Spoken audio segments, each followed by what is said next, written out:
Então nós hoje vamos aprender mais um bocadinho a palavra de Deus e é por isso que nós estamos aqui.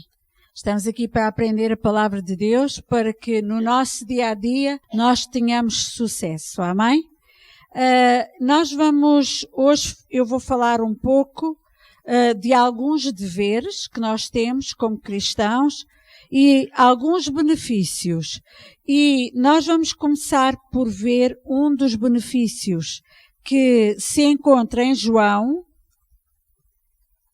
é na página 105 do Novo Testamento, e vamos abrir no capítulo 1, João 1, e vamos ler o versículo 12 e o versículo 13.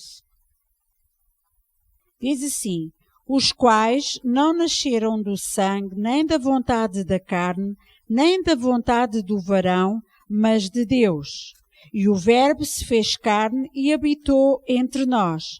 E vimos a sua glória como a glória do unigênito do Pai, cheio de graça e de verdade. Estes quais que nós acabamos de ler, somos nós que somos filhos de Deus, que não nascemos da carne. Claro que todos nós nascemos na carne. Todos nós um dia estivemos no ventre da nossa mãe e nascemos. Mas quando nós recebemos Jesus Cristo como Senhor e Salvador, nós nascemos do sangue de Jesus Cristo. Quer dizer que nós aceitamos o sacrifício de Jesus, que Ele derramou na cruz do Calvário, e nos tornamos filhos de Deus. Então este é um benefício de quem é cristão. É que deixou de ser uma pessoa normal. Nós somos normais na mesma, como as pessoas que estão lá fora. Mas passamos a ser filhos de Deus, porque nascemos do sangue de Jesus Cristo. Quer dizer que nós recebemos Jesus e passamos a ser filhos de Deus. Temos um privilégio diferente das outras pessoas que são criaturas de Deus. Porque, na verdade, todos nós somos criaturas de Deus. Porque todos nós fomos feitos à imagem e semelhança de Deus, como Deus diz. Mas depois só são filhos de Deus aqueles que recebem Jesus como Senhor e Salvador. Então este é um dos benefícios que nós temos. E este tem que ser o primeiro, para depois nós usufruirmos dos outros benefícios que nós vamos falar ainda esta noite. Agora nós vamos ver um dever. Vamos começar por ver em Tiago 5, e vamos ler o versículo 17 e até o versículo 18.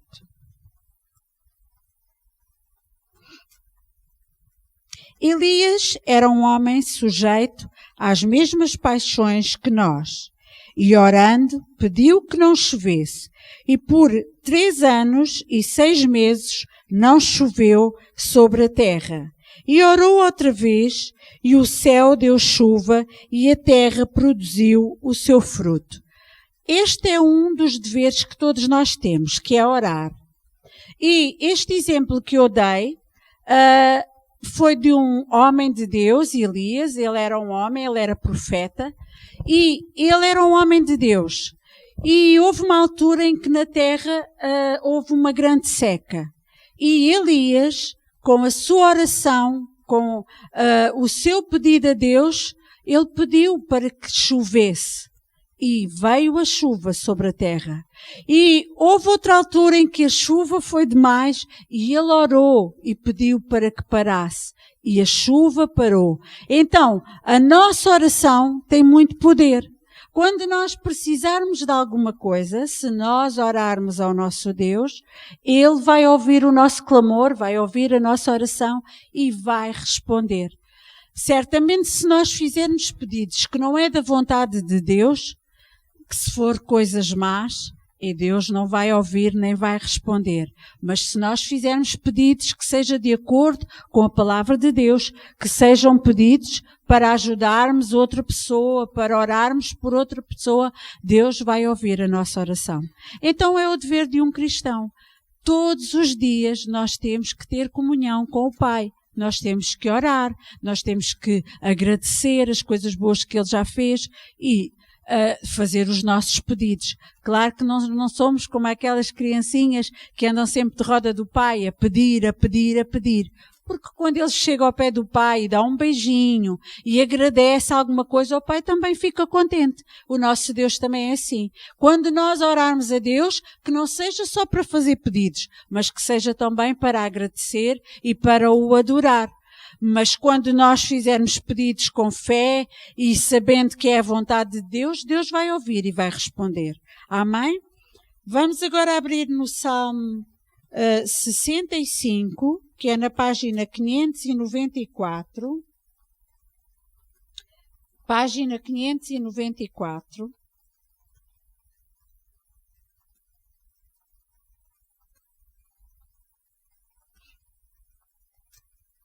E nós vamos ler Salmo 65, vamos ler o 2, o 3 e o 4.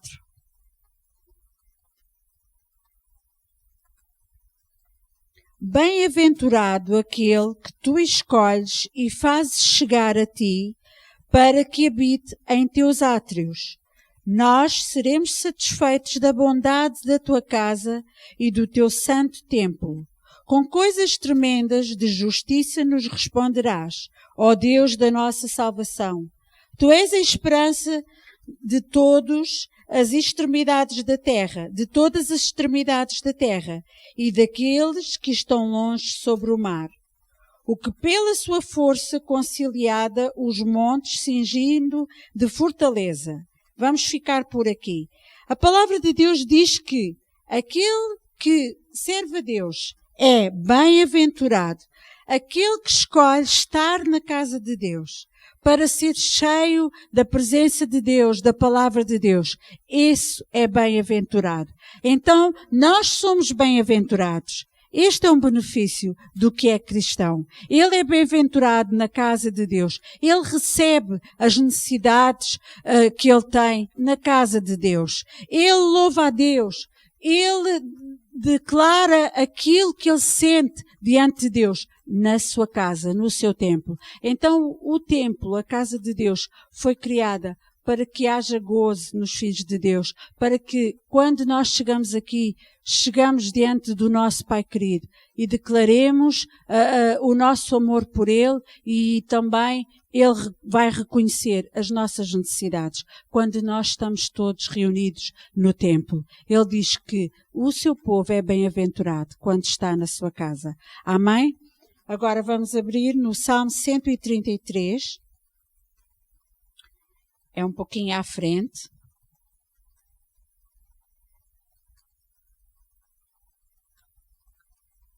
Salmo 133.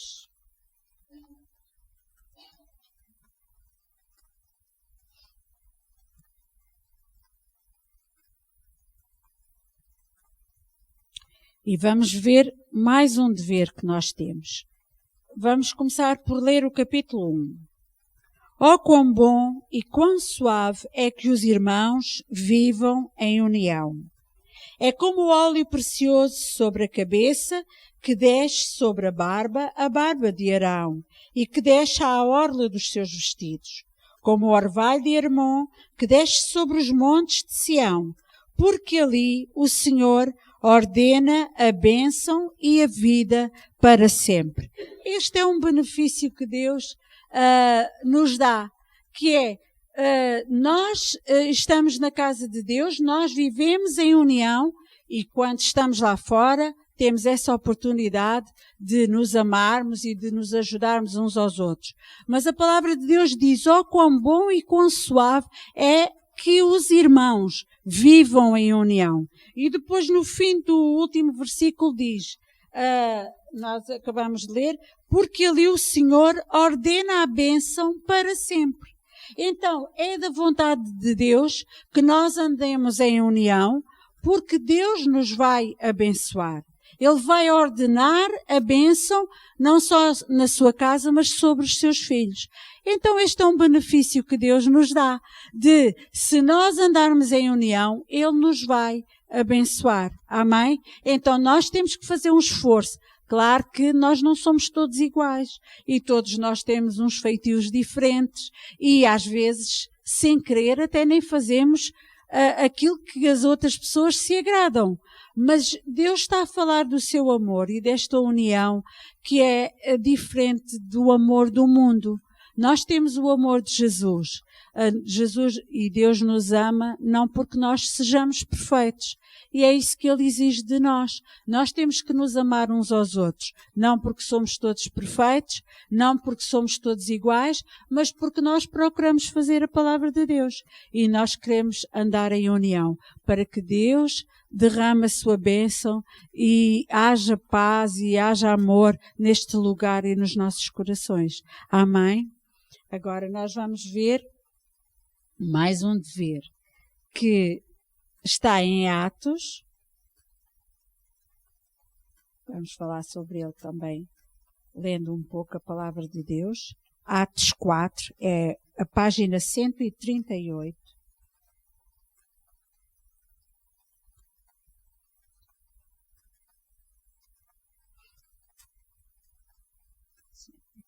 Página 138, e nós vamos começar a ler no primeiro versículo.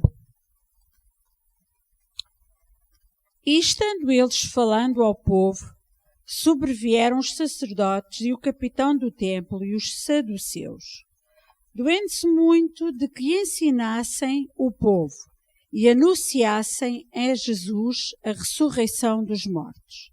E lançaram mão deles e os encerraram na prisão até ao dia seguinte, pois já era tarde. Muitos, porém, dos que ouviram a palavra creram, e chegou o número desses homens a quase 5.000. E aconteceu, no dia seguinte, reuniram-se em Jerusalém, e os seus principais, os anciãos, os escribas, e Anás, o sumo sacerdote, e Caifás, e João, e Alexandre, e todos quantos haviam da linhagem do sumo sacerdote. E pondo-os no meio, perguntaram: com que poder, ou em nome de quem fizeste isto? Então Pedro, cheio do Espírito Santo, lhes disse: principais do povo, e vós, anciãos de Israel, visto que hoje somos interrogados acerca do benefício feito a um homem enfermo, e de modo como foi curado, seja conhecido de vós todos e de todo o povo de Israel, que em nome de Jesus Cristo, o Nazareno, aquele a quem vós crucificaste e a quem Deus ressuscitou dos mortos, em nome desse é que este está são diante de vós. E ele é a pedra que foi rejeitada por vós, os edificadores, a qual foi posta por cabeça de esquina. E em nenhum outro há salvação, porque também debaixo do céu nenhum outro nome há dado entre os homens, pelo qual devemos ser salvos. Então eles, vendo a ousadia de Pedro e João, e informados de que eram homens sem letras e indoutos, se maravilharam, e tinham conhecimento que eles haviam estado com Jesus. E vendo estar com eles o homem que fora curado, nada tinham que dizer em contrário. Todavia, mandando-os sair fora do conselho, conferenciaram entre si, dizendo: que havemos de fazer a estes homens? Porque a todos os que habitam em Jerusalém é manifesto que, por eles, foi feito um sinal notório e não o podemos negar. Mas para que não se divulgue mais entre o povo, ameacemo-los para que não falem mais nesse nome a homem algum. E chamando-os, disseram-lhes que absolutamente não falassem nem ensinassem o nome de Jesus. Respondendo, porém, Pedro e João lhe disseram: julgai vós se é justo, diante de Deus, ouvir-vos antes a vós do que a Deus? Porque não podemos deixar de falar do que temos visto e ouvido. E vamos ficar por aqui. Eu li este texto e nós estamos a falar de João e de Pedro. E eles eram os discípulos de Jesus. E, na verdade, este é um dever de todos nós, que é falar de Jesus Cristo e nunca nos calarmos. E foi o que João e o Pedro fizeram. Eles curaram uma pessoa em nome de Jesus Cristo. A pessoa era enferma, foi curada, mas os sacerdotes daquela altura, eles não gostaram. E eles reuniram-se e eles falaram contra João e contra Pedro. E eles queriam prendê-los. Mas como eles viram que o povo estava do lado de João e de Pedro, eles tiveram o cuidado de não os prender. E o que aconteceu é que João e Pedro, eles tinham feito um milagre em nome de Jesus, que foi aquela pessoa ficar curada. E eles disseram, olha, nós vamos pedir-vos uma coisa, vocês vão se calar, não vão falar mais nesse nome, e para que não seja divulgado o que Jesus Cristo fazia. E João e Pedro disseram, nós não nos vamos calar e não nos vamos envergonhar do nome de Jesus Cristo. E sempre vamos evangelizar e sempre vamos falar que Jesus Cristo é o Senhor, que Ele é que salva e que Ele é que cura. E foi assim que João e Pedro, eles quando falavam de Jesus, as pessoas eram salvas e eram curadas. E este é o dever de todos nós também. Já somos cristãos, já somos salvos. Jesus nos tem abençoado com muitas bênçãos. Ele ouve as nossas orações, mas Ele quer também que nós nunca nos calemos e que sempre que for possível nós falemos de Jesus Cristo. Há uma passagem da Bíblia que diz que se nós não falarmos, que as próprias pedras elas vão falar. Então nós temos que ter este cuidado. Quando nós estamos no nosso dia a dia, no nosso trabalho, com a nossa família, quando é oportuno, nós vamos falar de Jesus. Na verdade, as pessoas que nos rodeiam, elas veem algo diferente em nós, e ainda bem, porque esse é o testemunho que nós damos de Jesus Cristo. Mas ainda assim nós não nos podemos calar. Nós temos que falar de Jesus sempre que for oportuno. Então nós temos muitos deveres que nós temos que fazer e temos muitos benefícios que Deus está pronto a fazer para nós, a nos abençoar. Então nesta noite não nos vamos esquecer mais que nós somos cristãos, não é por acaso. Nós somos filhos de Deus e Deus está pronto a nos abençoar, mas nós também temos que fazer alguma coisa. E ainda há pouco a Fatinha falou que tudo no reino de Deus é como uma semente. Se nós não fizermos nada, nada irá acontecer. Se nós semearmos o nosso amor, se nós semearmos a palavra de Deus, Deus vai fazer com que a sua palavra se cumpra. E nós temos o Espírito Santo de Deus, que está pronto ao nosso lado a nos ajudar, a nos guiar e até a pôr as palavras certas na nossa boca para nós falarmos de Jesus com dignidade, como Ele merece, e para que as outras pessoas, quando ouvirem falar de Jesus, elas recebam essa palavra. Amém? Então, nós temos que ser ouvintes e praticantes da palavra de Deus. Não podemos ser só ouvintes, porque senão pouco serve aquilo que nós ouvimos, mas nós temos que praticar a palavra de Deus. Amém? Sejam abençoados.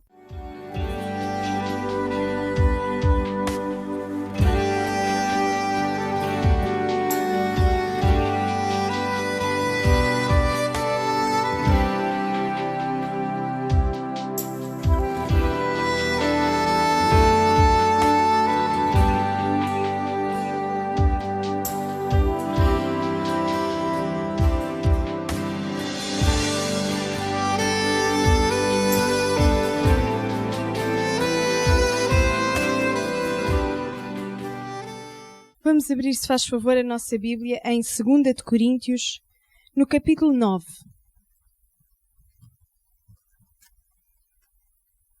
2 aos Coríntios, no capítulo 9. E nós vamos ler a palavra de Deus e nós vamos semear na casa de Deus. E tudo o que nós fazemos para o reino de Deus tem que ser sempre feito de uma forma voluntária. Porque se nós não o fizermos de livre vontade, de nada vale. E Deus agrada-se da prontidão do nosso coração. Deus agrada-se de nós respondermos àquilo que é a sua palavra, de nós a fazermos. E a palavra de Deus, ela é a verdade e ela sempre funciona na vida de todos aqueles que procuram praticá-la. Então, nunca Deus nos pede nada que nós não possamos fazer, nem nunca Deus faz nada, nem nos pede nada que não seja para abençoar o seu povo. E para nos ajustar, para nos, não é disciplinar, mas para nos abençoar, para nos ajudar a conhecê-lo melhor. E isso é para nós bênção. Amém? Então nós vamos ler 2 Coríntios, capítulo 9, a partir do versículo 6. E diz a palavra de Deus assim: E digo isto, que o que semeia pouco, pouco também ceifará. E o que semeia em abundância ceifará. Cada um contribua segundo propôs no seu coração, não com tristeza ou por necessidade, porque Deus ama ao que dá com alegria. E Deus é poderoso para fazer abundar em vós toda a graça, a fim de que, tendo sempre, em tudo, toda a suficiência, abundeis em toda a boa obra. Conforme está escrito, espalhou, deu aos pobres, a sua justiça permanece para sempre. Ora, aquele que dá a semente ao que semeia e pão para comer, também multiplicará a vossa sementeira e aumentará os frutos da vossa justiça, para que em tudo enriqueçais, para toda a beneficência, a qual faz que por nós se deem graças a Deus. Então nós lemos estes versículos e nós lemos, o início diz, o que semeia pouco, pouco também ceifará. E o que semeia em abundância ceifará. Deus nos coloca uma decisão a tomar. Ele nos diz, olha, se fizeres assim, o resultado é este. Se fizeres de outra forma, o resultado é o outro.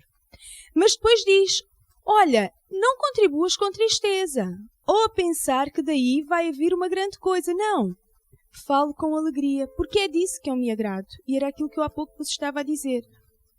O que nós fazemos no reino de Deus tem que ser um ato voluntário. E sabemos que Deus nos abençoa. Foi isso que nós acabámos de ler aqui. O que semeia pouco, pouco ceifa. O que semeia em abundância ceifa. Mas ambos ceifam. Mas quem determina o tamanho da nossa colheita somos nós. Amém? Somos nós que o fazemos. Deus faz a parte dele, que é abençoar-nos. É isso que nós acabámos de ler. A condição é fazê-lo com alegria no nosso coração, sabendo que estamos a cumprir a palavra de Deus. E depois diz a palavra de Deus aqui que Deus é poderoso para fazer abundar em nós toda a graça. E diz ainda que é Ele que dá o pão para comer e a semente para semear. Então Deus nos está a dizer que Ele nos abençoa e que à medida que nós abençoamos o seu reino, Ele vai continuar a abençoar-nos. Porque primeiro foi Deus. Nós só podemos semear aquilo que já foi posto na nossa mão. Então Deus já nos semeou em cada um de nós. Deus já nos deu vida, já nos deu saúde, para nós podermos trabalhar, para nós podermos ter uma reforma, para nós termos um sustento, seja ele de que forma for. Mas Deus nos dá essa capacidade para nós termos sustento. E aquilo que Ele diz, olha, eu vou continuar a fazer isso contigo. Eu vou-te continuar a sustentar. Eu vou-te continuar a dar o pão para comer, não faltará nada na tua casa. E eu vou dar-te semente para semear. E a semente não é só semente financeira, é semente em todas as coisas. Nós semeamos muitas coisas ao longo da nossa vida. Nós semeamos amigos, nós semeamos atitudes. E é o fruto de toda esta sementeira que nós vamos colher por toda a vida que nós vivemos. É este o fruto da sementeira que nós colhemos cada vez que vimos à casa de Deus. É a renovação das nossas forças. É a bênção de Deus na nossa vida. É a paz de Deus. É a sabedoria para nós adquirirmos, para nós conseguirmos sair de qualquer situação. Porque muitas das vezes Deus não nos dá uma solução. Ele dá-nos a sabedoria para nós irmos à procura da solução. Amém? Deus não dá a solução. Deus nos dá essa sabedoria, Deus nos dá esse conhecimento, Deus coloca ao nosso lado aquilo que é útil para nós em cada momento. Esta é o pão para nós comermos, é a semente para nós semearmos. Então nesta noite, voluntariamente, com alegria no nosso coração, conforme diz a palavra de Deus, nós vamos semear na casa de Deus. Vamos semear porque sabemos que é agradável diante de Deus e porque também vamos adquirir daí a bênção, porque nós vamos também ser galardoados. Amém? Hoje é dia de nós trazermos oferta, é dia para quem tiver de trazer dízimos. E diz a palavra de Deus que os dízimos são do Senhor e que Ele abençoa a nossa vida. Ele impede que seja roubado o fruto do nosso trabalho. Esta é a palavra de Deus. Então, quando nós praticamos, o resultado que nós temos é este. É a bênção de Deus continuamente na nossa vida. Amém? Então vamos preparar a nossa oferta, os nossos dízimos e trazer diante de Deus.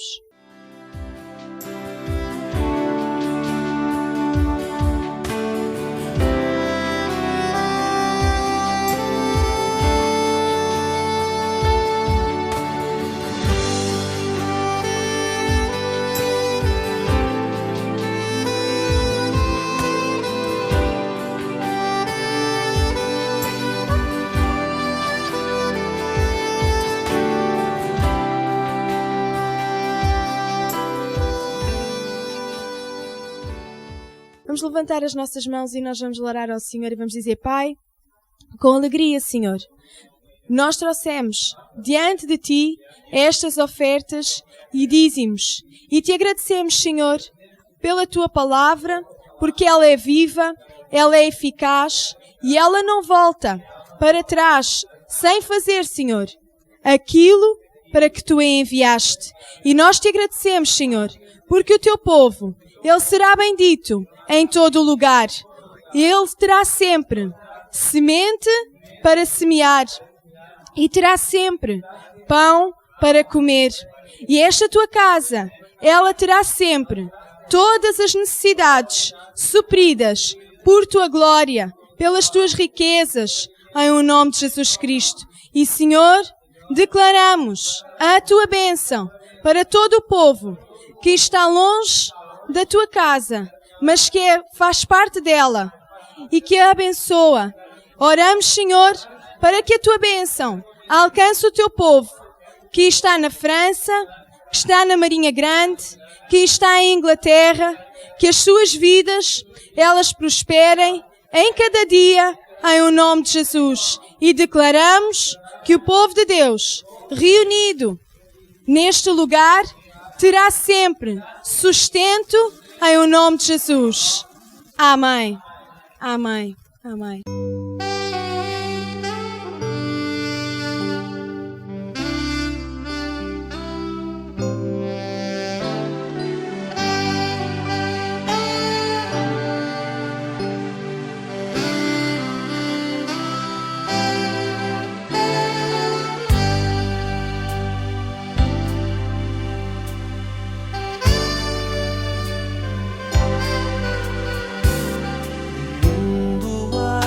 Passar e toda profecia,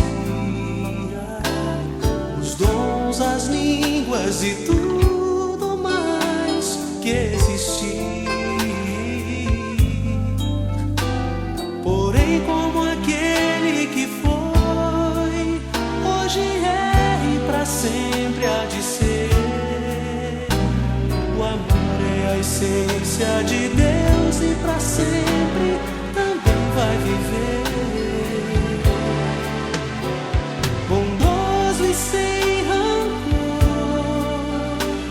fiel e consciente, humilde e sofredor, espera tão somente, justo e verdadeiro.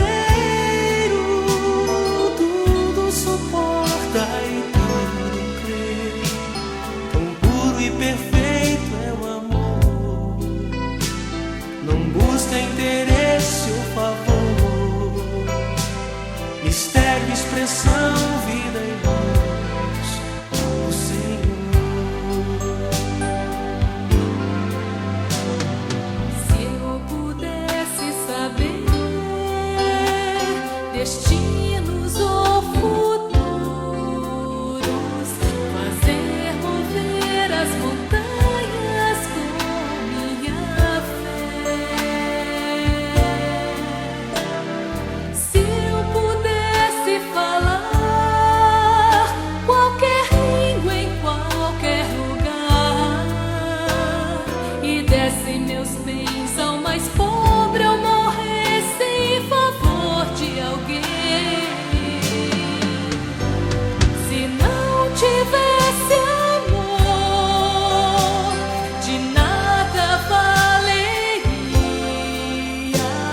Se não tiver